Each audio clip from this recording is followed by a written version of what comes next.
लखनऊ में काफ़ी ज़्यादा उत्साह देखने को मिल रहा है और ख़ास बात ये है कि लखनऊ की एक बेटी रितु कारीधार जो अहम भूमिका निभा रही है चंद्रयान-3 में और ख़ास करके उनको सॉफ्ट लैंडिंग के लिए जाना जाता है। वो लखनऊ की बेटी रही हैं, लखनऊ यूनिवर्सिटी की छात्रा रही हैं, तो जो है लखनऊ यूनिवर्सिटी में बहुत उत्साह है, उनके फैकल्टीज़ बहुत ज़्यादा खुश हैं और हमारे साथ बात करने के लिए रितु कारीधार जी की भी एक फैकल्टी हैं अलका मिश्रा जी, वो हमारे साथ मौजूद है। मैम कितनी ज़्यादा उत्साहित हैं क्योंकि आज पूरे भारत के लिए गर्व का विषय है और दिन बेहद खास है। हाँ, हम लोग चूँकि आज हम लोग सॉफ्ट लैंडिंग जब कर लेंगे तो हम भारत में विश्व में प्रथम ऐसे राष्ट्र हो जाएंगे जिसने कि साउथ पोल में लैंडिंग की होगी। आज तक किसी भी देश ने अभी इस एरिया पे लैंडिंग नहीं की है, तो हम लोग काफ़ी एक्साइटेड हैं और बहुत ज़्यादा बच्चों में भी बहुत उत्साह है कि जल्दी से वो क्षण आए, उसका जिसका हम बहुत आतुरता से वेट कर रहे हैं कि आए और हमारी सॉफ्ट लैंडिंग हो विक्रम की, और उसके बाद हम लोग में शुरू होता है जश्न का माहौल। मैम रितु कारीधार जी जो हैं साइंटिस्ट हैं और लखनऊ यूनिवर्सिटी की छात्रा रही हैं, वो कैसी थी? वो जब यहाँ पढ़ती थी तो किस तरीके से उनका नेचर था, वो भी एक बार जानना चाहेंगे। देखिए, रितु कांडदाल जी जो थी यहाँ पे फिज़िक्स डिपार्टमेंट में की स्टूडेंट रही थी और यहाँ पे नेचर वाइज वो मिलनसार थी, हर एक से मिलना जुलती थी और एक अच्छी स्कॉलर थी। और उसके बाद ये वो यहाँ से उसके बाद फिर वो उधर मूव कर गई, वहाँ फिर उन्होंने अच्छे एक साइंटिस्ट के रूप में स्थापित हो गई और इसके पहले वाले मिशन में भी वो एक बहुत ही इम्पोर्टेंट रोल उनका था और इस चंद्रयान-3 मिशन में भी बहुत अहम भूमिका निभा रही हैं। एक और फैकल्टी हमारे साथ मौजूद है जिन्होंने रितु कारीधार जी को पढ़ाया है और उनसे भी जानना चाहेंगे क्या उनकी आज क्योंकि बेहद अहम भूमिका है, डायरेक्टर हैं वो आज चंद्रयान-3। देखिए, लखनऊ यूनिवर्सिटी के फ़िज़िक्स डिपार्टमेंट के बहुत सारे स्टूडेंट्स बहुत अच्छी पोजीशंस पे आज काम कर रहे हैं। उनमें से एक प्रोफेसर एक डॉक्टर का रितु हैं और डॉक्टर रितु इस समय जो है बहुत ही इम्पॉर्टेंट जो मिशन डायरेक्टर की पोस्ट होती है उस पे उन्होंने काम किया है चंद्रयान-2 में और उनका कंट्रीब्यूशन चंद्रयान-2 में काफ़ी बेहद अहम रहा है। इस पे लखनऊ यूनिवर्सिटी के सारे टीचर्स, सारे स्टूडेंट्स, इन सब में बहुत ही गौरव है हम लोगों को।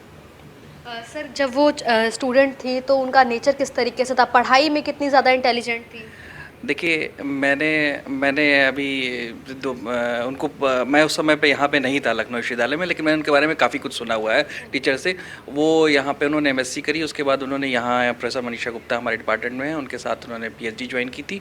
तो वो काफ़ी स्टूडियस थी, उसके बाद उन्होंने एमटेक ज्वाइन किया और फिर आगे वहीं पीएचडी करी और उसके बाद वो साइंटिस्ट के तौर पर उन्होंने अपने आप को बेहद अहम रोल में स्थापित किया है।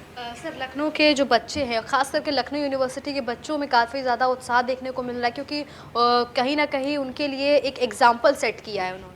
हाँ, ये बात आपका ये आपकी बात बहुत महत्वपूर्ण है क्योंकि जब क्या होता है कि विश्वविद्यालय से डिपार्टमेंट से कुछ स्टूडेंट्स ऐसी पोजीशंस पे इस्टेब्लिश होते हैं तो वो एक्चुअली रोल मॉडल का काम करते हैं।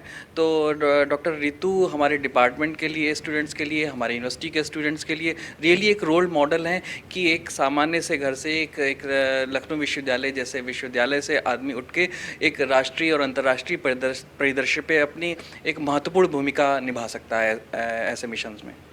मैम आपसे भी जानना चाहेंगे क्योंकि आज बोला गया है सभी स्कूलों में, सभी कॉलेजेस में जो है लाइव प्रसारण दिखाया जाए जब चंद्रमा पर जब लैंडिंग होगी, तो लखनऊ यूनिवर्सिटी में क्या कुछ व्यवस्था की गई है? हाँ, ये जैसा कि आपने बताया कि सारे स्कूल कॉलेजेस में कहा गया है कि जब सॉफ्ट लैंडिंग हो तो सब लोग को दिखाया जाए।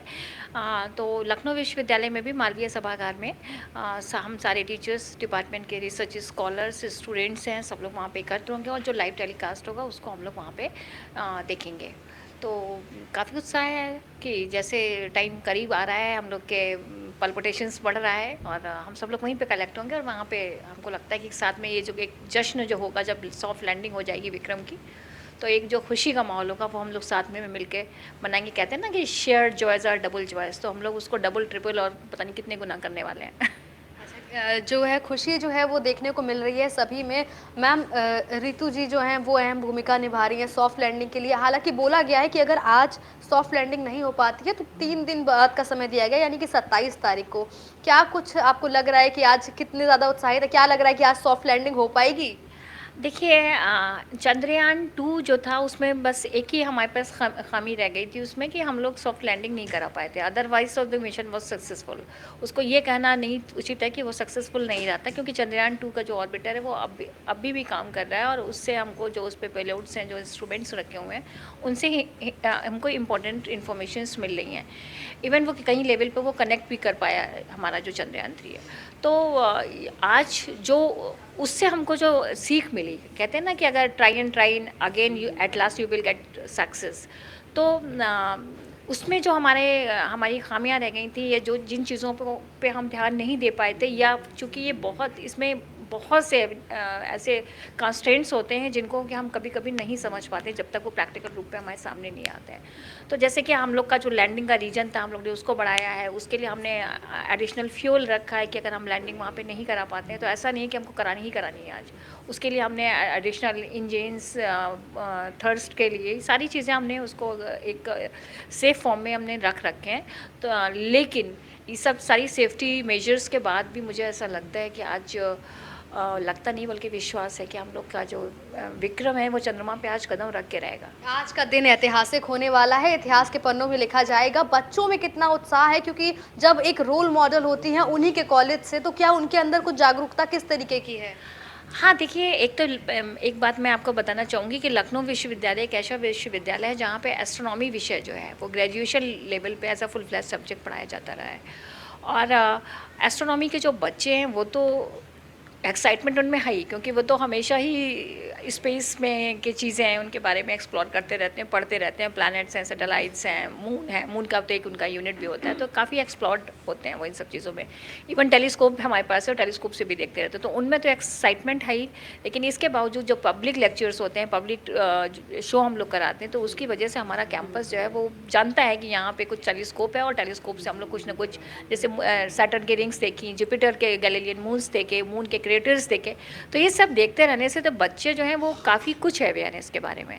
कॉम्पिटिशन्स भी हम लोग कराते रहते हैं जिसमें बच्चे पार्टिसिपेट करते हैं, तो एक अलग तरह का एक्साइटमेंट है। एक होता है कि नॉर्मल है, हम जानते हैं हाँ कुछ लैंड करने वाला है, लेकिन दे आर फैमिलियर कि क्या लैंडर होता है, क्या रोवर होता है, क्या फ्लाई बाई मिशंस होते हैं।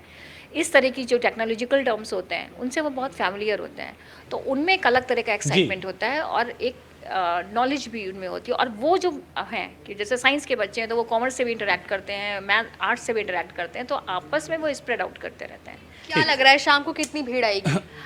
मालवीय हॉल में हम सब लोग कलेक्ट हो रहे हैं, तो टीचर्स कहते हो एक्साइटमेंट आप देख सकते हैं। टीचर्स भी मतलब चाहे वो आर्ट्स साइड के कहीं के भी, क्योंकि इस टाइम हमारी जो एक कहेंगे अस्मिता जो होती है ना, तो हमारी भारत का एक गौरव जुड़ा हुआ है इस चीज़ से, क्योंकि हम पहले ऐसे कंट्री होने वाले हैं जिसने सदर्न साइड पे लैंडिंग की है। बिल्कुल, इसका हमने सुना कितना उत्साह यहाँ पे है, और इसी तरह का उत्साह जो है वो पूरे देश में इस वक्त है। हर कोई उस पल का इंतजार कर रहा है जब मिशन चंद्रयान कामयाब होगा, सफल होगा और भारत इतिहास रचेगा। एक ब्रेक के लिए रुकेंगे, आप बने रहिए न्यूज़ वन इंडिया के साथ।